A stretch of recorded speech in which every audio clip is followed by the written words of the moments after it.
Hey, welcome back to our program. We were talking before the break about Veterans Day and some of the special events that took place. I really was excited about seeing the basketball game. I'm an old North Carolina graduate. Was Dean Smith's first recruit at the University of North Carolina. Didn't play all that well, but I sure enjoyed being a part of that great tradition up in North Carolina. And I was glad to see that if you missed it on Friday night on Veterans Day, the President of the United States joined about 7,000 sailors who were on the aircraft carrier, on the carrier itself, outdoors. They laid a basketball court down there, and North Carolina played Michigan State. A great game. Carolina started off a little slow, but they're the number one team in the country, came back and decisively beat Michigan State, as they have every year. But all these young men were there on the carrier, and if you haven't taken your kids to see an aircraft carrier, it's really a sight to see. They've got a great carrier in New York City, right on the Hudson River. It's called the Intrepid. It's the Sea, Air, and Space Museum. You can go into a submarine. You can go all through this aircraft carrier. The kids love it. I love it. I go about once a year, take my grandkids up there, whoever I can get to go, and go all through this marvelous carrier to see what life is like in fighting these wars and in serving your country. Just a marvelous thing. Also on the right now in the Intrepid, they've got a traveling exhibit of the Vietnam Memorial Wall with the names of all those who were killed in Vietnam. That's set up on the Intrepid right now. So if you get to New York, you've got to go see that exhibit. It's just a first-rate thing to do. I'll share with you my experience. I had the great honor back in about 1995 when I was the insurance commissioner to be invited by the Navy.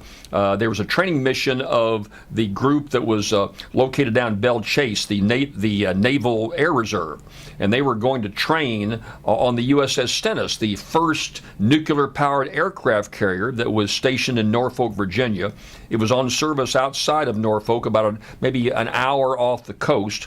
I flew up there in a jet out of New Orleans, landed right on the aircraft carrier, spent a couple of days. The admiral happened to be gone, and they gave me the admiral's cabin. Talk about a plush operation right there, to be in the admiral's cabin.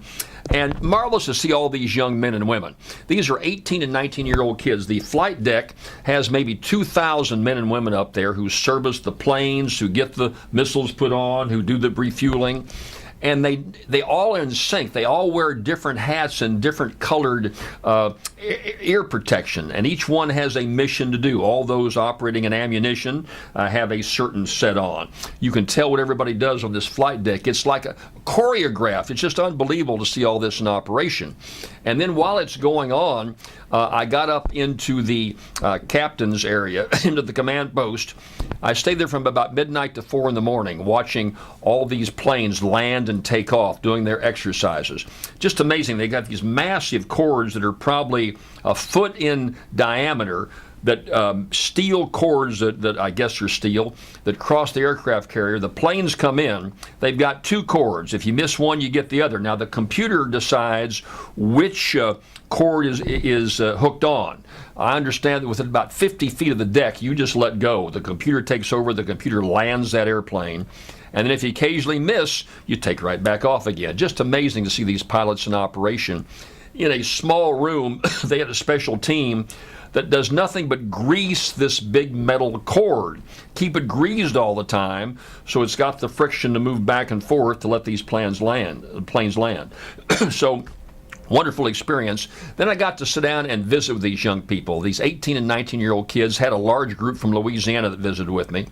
And they love what they're doing. This is a whole world on this aircraft carrier. They're taking college courses. They have a complete support staff. They've got about 8 churches on this ship. They've got a number of movie theaters, bowling alleys. But they're getting their college education, taking computer courses and other courses in their training.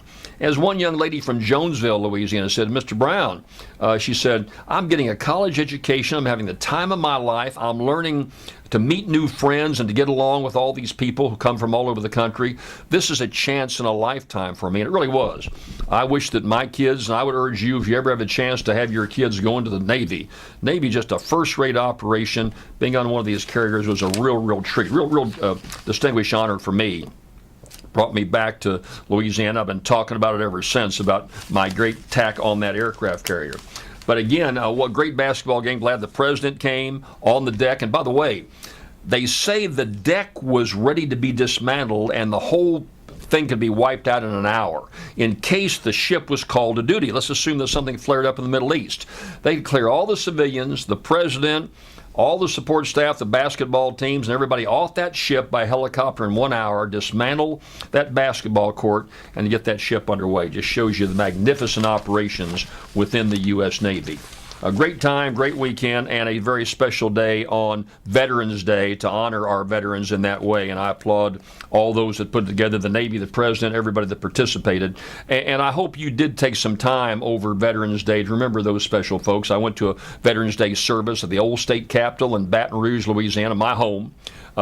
Put on by the USS Kidd. We have a battleship that is permanently stationed here. That's a great exhibit for our local folks, and that was my way of remembering all the veterans who've served this country over our lifetime. Very special day. I know it's a holiday for a lot of people. It's much more than a holiday, and I hope you had a chance to give your special remembrance. Back right after this message.